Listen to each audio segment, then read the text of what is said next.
ओम शांति। आज 22 जुलाई 2023 के बाबा के अनमोल मधुर महावाक्य सुनेंगे। आज की मुरली में बाबा हम बच्चों को बेहद का वैराग्य दिलाते हैं। बाबा कहे, बच्चे आप मुए मर गई दुनिया। जब ये बात स्मृति में रहती है तब देह अभिमान टूटता है। एक बाप के सिवाय और कुछ भी याद न आए। बाबा कहे, अंतिम समय तुम्हें यही स्लोगन याद रहना चाहिए, किसकी दबी रही धूल में किसकी राजा खाए, किसकी चोर लूटे। सफल उसकी होती जो धनी के नाम करे। तो बाबा कहे, तुम बच्चे इस समय अपना सब कुछ ईश्वर अर्थ सफल करते हो, अर्थात तुम बच्चे पूरा पूरा बलि चढ़ते हो और तुम्हारा सफल होता है तो 21 जन्म तुम्हें उसकी प्रारब्ध प्राप्त होगी। वहां कोई लौकिक माता पिता बच्चों को वर्षा नहीं देते, लेकिन इस समय जो बच्चे पूरा बलि चढ़े हैं वो 21 जन्म उस सुख को प्राप्त करते हैं। और फिर द्वापर के बाद हर एक का अपने कर्म अनुसार प्रारब्ध बनता जाता। वहां भी कोई माता पिता से वर्षा नहीं मिलता, लेकिन जैसा मनुष्य ने कर्म किया है वैसे दूसरे जन्म में प्राप्ति होती है। तो सुनते हैं बाबा के अनमोल मधुर महावाक्य। ओम शांति।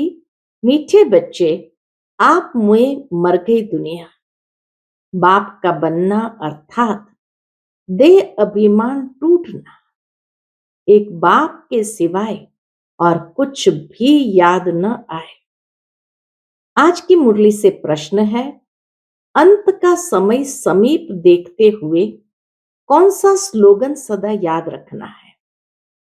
उत्तर है, किनकी दबी रहेगी धूल में किनकी राजा खाए।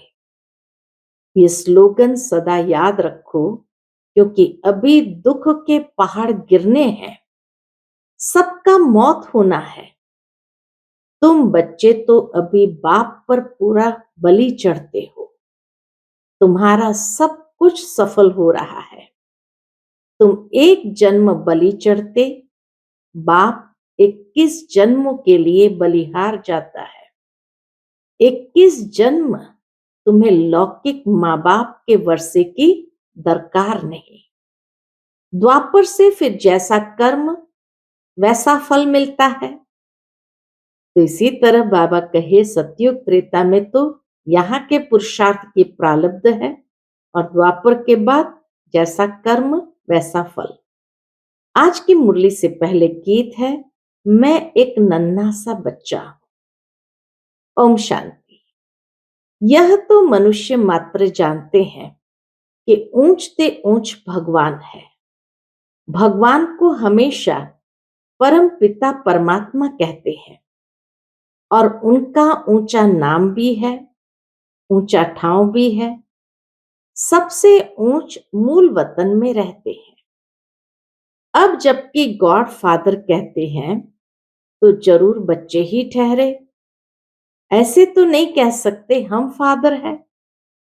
सर्वव्यापी कहने से तो सब फादर हो जाते हैं।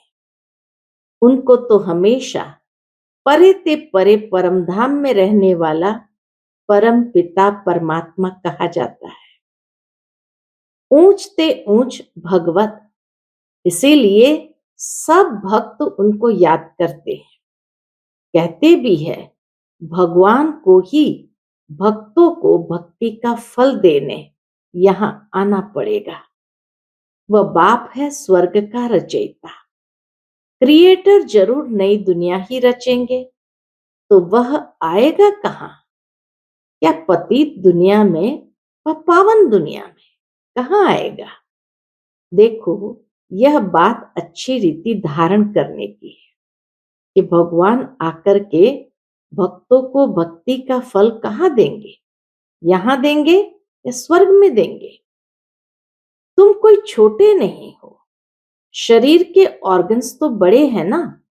तुम जानते हो, सभी बाप को याद करते हैं, समझते हैं यहां दुख है। हमको ऐसी जगह ले चलो जहां शांति सुख हो। ड्रामा अनुसार बाप को आना ही है। बनी बनाई बन रही, अब कुछ बननी नहीं। इसमें कोई फर्क नहीं हो सकता। वर्ल्ड की हिस्ट्री ज्योग्राफी चक्कर लगाती रहती है। 4 युग फिरते रहते हैं। कलयुग के बाद होता है संगम युग। कलयुग और सतयुग के बीच का यह है कल्याणकारी धर्माऊ युग। यह है पुरुषोत्तम युग। कितने नाम है? संगम युग, कल्याणकारी धर्माऊ युग, यह है पुरुषोत्तम युग, अर्थात उत्तम से उत्तम मर्यादा पुरुषोत्तम बनने का युग। इस युग जैसा उत्तम युग कोई होता नहीं। सतयुग त्रेता का संगम युग कोई ऊंच नहीं है। संगम तो हर युग के बीच में होता है, लेकिन सबसे ऊंच कलयुग और सतयुग के बीच का संगम है। तो बाबा कहे सतयुग त्रेता का संगम युग कोई ऊंच नहीं है। उसमें तो 2 कला सुख की कम होती है। इस संगम युग की ही महिमा है। तुम जानते हो, बाप तो है ऊंचते ऊंच, ऐसे नहीं कि सर्वव्यापी है। बच्चे कितनी भूल करते हैं, परंतु भूल भी ड्रामा अनुसार होनी ही है। मैं फिर आकर अभूल बनाता हूं। बाप कहते हैं, मुझे तुम ऊंचते ऊंच भगवत कहते हो। मैं फिर तुम बच्चों को अपने से भी ऊंच बनाता हूं। तब तो भक्त याद करते हैं, लेकिन सर्वव्यापी कहने से मिट्टी में मिला दिया। भगवान को भी मिट्टी में मिला दिया है, तो खुद भी ऐसे कंगाल दुखी हो गए हैं। भारत सुखधाम था, अब दुखधाम है। अब बाप कहते हैं, मैं तुमको अपने से भी ऊंच बनाता हूं। मैं तो परमधाम ब्रह्मांड में रहता हूं, तुम भी वहां रहते हो। फिर यहां आते हो पाठ बजाने। जानते हो, ब्राह्मण है ऊंचते ऊंच चोटी। तो ऊंचते ऊंच शिव बाबा की क्या निशानी रखेंगे? ऊंचते ऊंच शिव बाबा की क्या निशानी रखेंगे? वह तो एक स्टार है। जैसे आत्मा वैसे परमात्मा। चमकता है ब्रुकुटी के बीच में अजब सितारा। तो आत्मा भी स्टार है। आत्मा का रूप है ही स्टार। यह बना बनाया ड्रामा है। इसमें सभी आत्माएं ब्रह्मांड निराकारी झाड़ में रहती है, जिसको निर्वाण धाम कहा जाता है। आत्माएं निराकारी दुनिया स्वीट होम से आती है। अभी तो दुख धाम है। कितने पार्टीशन है? इस दुनिया के दुख धाम में कितने पार्टीशन है? सतयुग में कोई पार्टीशन नहीं होता। बाबा कहे सतयुग में कोई पार्टीशन नहीं था। भारत ही ऊंच खंड था। बाबा को सत्य ट्रुथ कहा जाता है। बाबा कहते हैं, मैं सच खंड स्थापन करने आता हूं, तो जरूर नई दुनिया स्थापन कर पुरानी दुनिया को मिटाना पड़े ना। अभी दुख के तो पहाड़ गिरने वाले हैं। किनकी दबी रहेगी धूल में, किनकी राजा खाए, किनकी चोर लूट जाए। सफल उसकी होगी जो धनी के नाम करे। वह भी समझते हैं कि हम जो बॉम्ब्स बनाए आपस में आंख दिखाते हैं, तो आखिर खात्मा तो जरूर होना है। परंतु पता नहीं कौन प्रेरक है। ये बॉम्ब्स बनाने के लिए भी कौन प्रेरक है जो ऐसी चीजें बनवा रहे हैं। गीता में भी है कि पेट से मुसल निकले, यह है सारी बुद्धि की बात। पेट से नहीं निकलता, लेकिन वास्तव में बाबा कहे ये बुद्धि की बात है, बुद्धि से इन्वेंट किए हैं।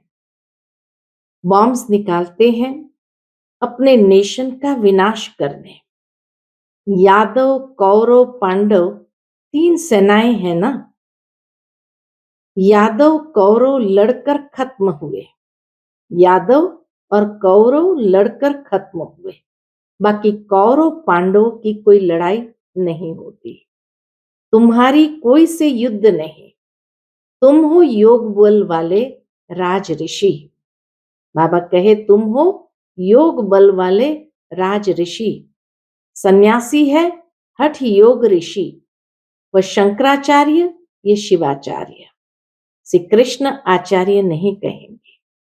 वह अब नॉलेज ले रहा है, फिर श्री कृष्ण बनने के लिए ये राजधानी स्थापन हो रही है।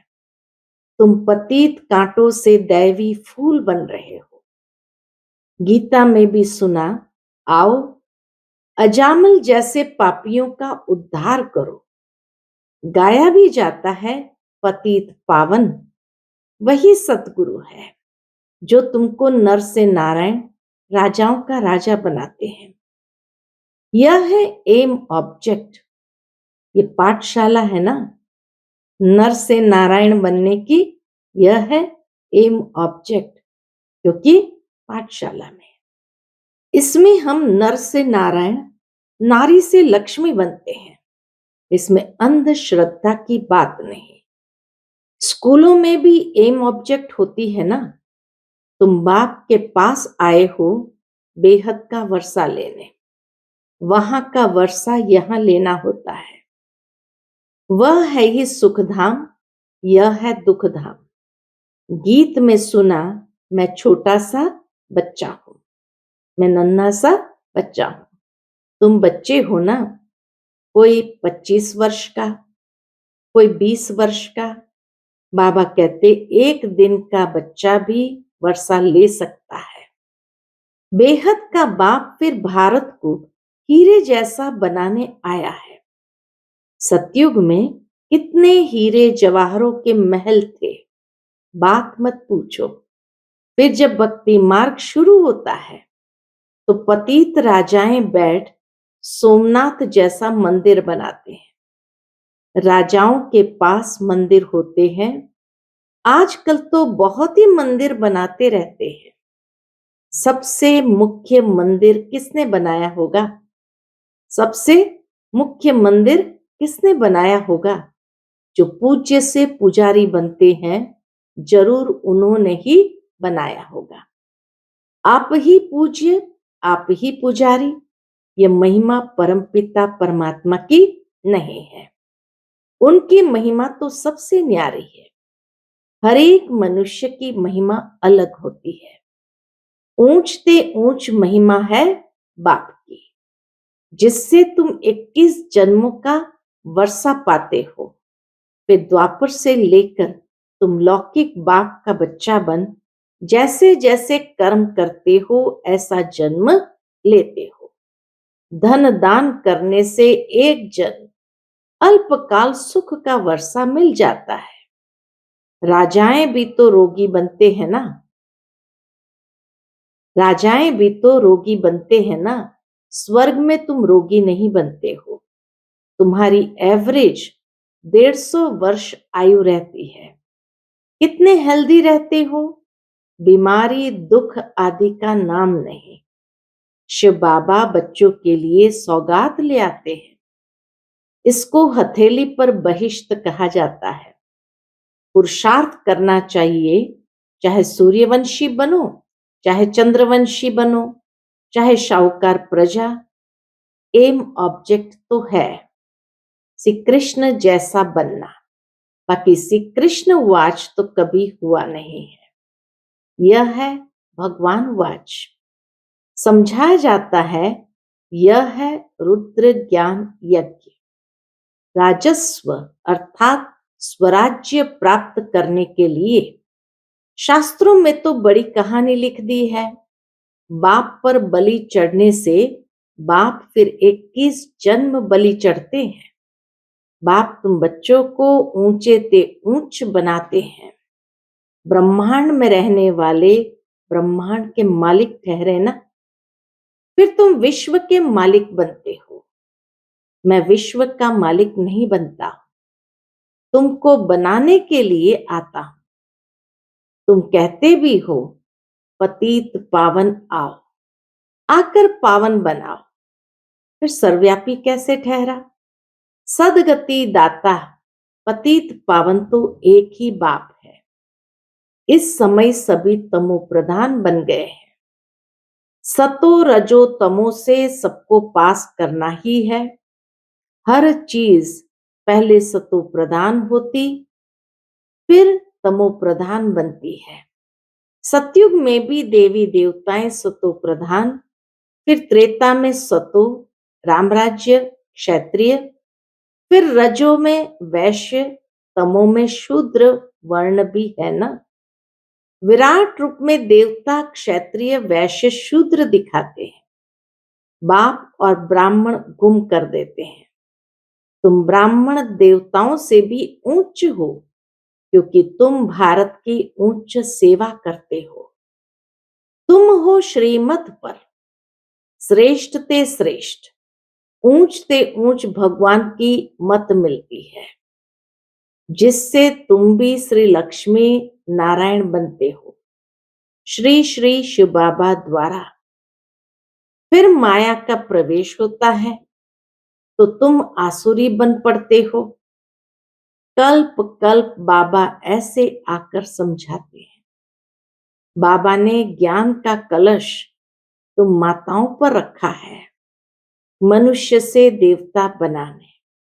सन्यासी तो माताओं को नरक का द्वार समझते हैं, निंदा करते हैं, फिर आकर उन्हीं माताओं से भीख मांगते हैं, तो फिर कर्जा चढ़ जाता है।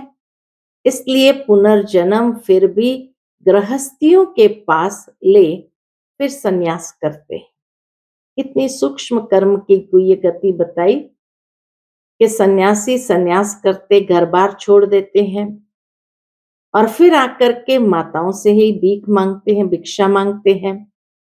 तो एक प्रकार से कर्जा चढ़ जाता है और वो कर्जा उतारने के लिए उन्हें फिर से उन गृहस्थियों के पास पुनर्जन्म लेना पड़ता है और फिर वापस सन्यास धारण करते हैं।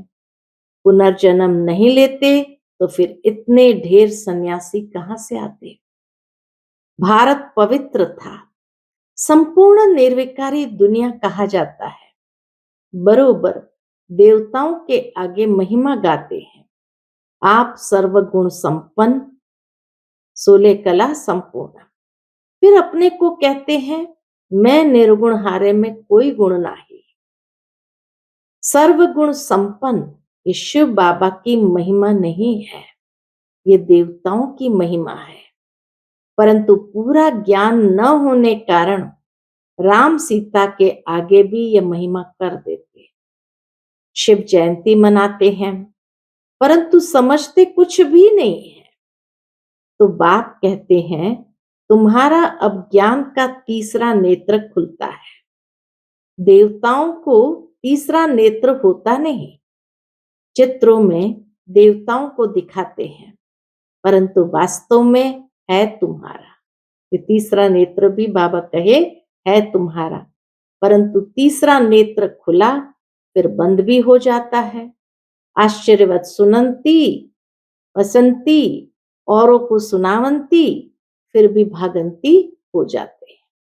बहुत अच्छे अच्छे बच्चे माया से हारते हैं।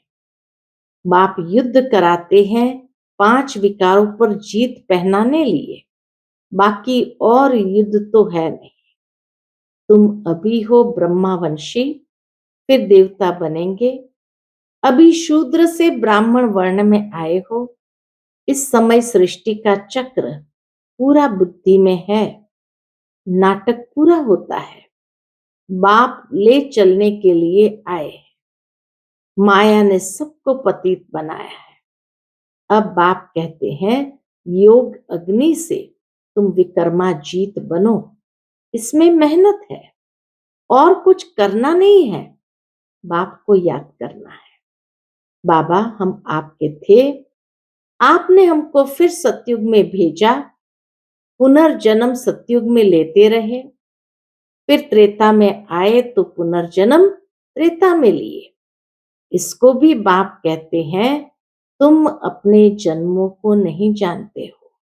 ब्रह्मा बाबा को भी शिव बाबा कहते हैं तुम अपने जन्मों को नहीं जानते हो, हम बताते हैं। मनुष्य 84 जन्म कैसे लेते हैं? 84 लाख की तो बात ही नहीं हो सकती। कल्प की आयु 5000 वर्ष है। इन शास्त्रों ने तुम्हें घोर नींद में सुला दिया है। अब बाप ने तुमको जगाया है। शास्त्रों ने सुला दिया था, अब बाप ने तुमको जगाया है। तुम जाग कर बाप से वर्षा ले रहे हो। तुम छोटे बच्चे हो, कोई 3 मास का, कोई 4 मास का। तुम ईश्वर के बनते हो तो फिर आप मुए, मर गई दुनिया। बाबा का बनते हो तो देह अभिमान टूट जाता है। बाप कहते हैं शरीर में रहते हुए, गृहस्थ व्यवहार में रहते हुए कमल फूल समान रहना है। सतयुग में तुम पवित्र संबंध में थे, अब अपवित्र गृहस्थ धर्म वाले बने। तुम देवी देवता धर्म वाले ही 84 जन्म लेते हो। भक्ति भी तुम शुरू करते हो, पूज्य से पुजारी तुम बनते हो। पहले तुमने अव्यभिचारी भक्ति की, अब भक्ति भी व्यभिचारी बन पड़ी है। फिर तुमको बाप से वर्षा मिलता है। बाप को आना भी कब है? संगम युग पर होता है। युगे युगे कहने से करके 4 युग कहो ना। फिर 24 अवतार, कच्छ मच्छ अवतार कैसे हो सकते हैं? God is one. रचयिता भी एक है तो उनकी रचना भी एक है। अच्छा, मीठे मीठे सिकिलते बच्चों प्रति माता पिता बाप दादा का याद प्यार और गुड मॉर्निंग। रूहानी बाप की रूहानी बच्चों को नमस्ते। हम सब रूहानी बच्चों की रूहानी माता पिता बाप दादा को याद प्यार, गुड मॉर्निंग और नमस्ते। नमस्ते। शुक्रिया बाबा, शुक्रिया। आज की मुरली से धारणा के लिए मुख्य सार है। पहली पॉइंट, स्वराज्य के लिए बाप पर बलि चढ़ना है। एम ऑब्जेक्ट सदा सामने रखनी है। पुरुषार्थ कर सूर्यवंशी बनना है। दूसरी पॉइंट, बाप से जो ज्ञान का तीसरा नेत्र मिला है वह सदा खुला रहे, माया की प्रवेशता न हो जाए, इसका पूरा ध्यान रखना है। योग अग्नि से विकर्मा जीत बनना है। आज का बाप दादा का मधुर वरदान हम बच्चों के प्रति है। सर्व संबंधों से बाप को अपना बनाकर एक रस रहने वाले नष्टो मोहा स्मृति स्वरूप भव। सर्व संबंधों से बाप को अपना बनाकर एक रस रहने वाले नष्टो मोहा स्मृति स्वरूप भव। नष्टो मोहा स्मृति स्वरूप बनने के लिए सर्व संबंधों से बाप को अपना बनाओ। किसी भी दैहिक संबंध में बुद्धि का लगाव न हो। अगर कहीं भी लगाव होगा तो बुद्धि भटकेगी। बैठेंगे बाप को याद करने और याद वही आएगा जिसमें मोह होगा। किसका मोह पैसे में होता, किसका जेवर में, किसका किसी संबंध में। जहां भी होगा वहां बुद्धि जाएगी। जहां भी मोह होगा तो बुद्धि जाएगी। अगर बार बार बुद्धि जाती है तो एक रस नहीं रह सकते। आज का स्लोगन है, प्रकृति को दासी बना दो तो उदासी दूर भाग जाएगी। प्रकृति को दासी बना दो तो उदासी दूर भाग जाएगी। अच्छा, ओम शांति।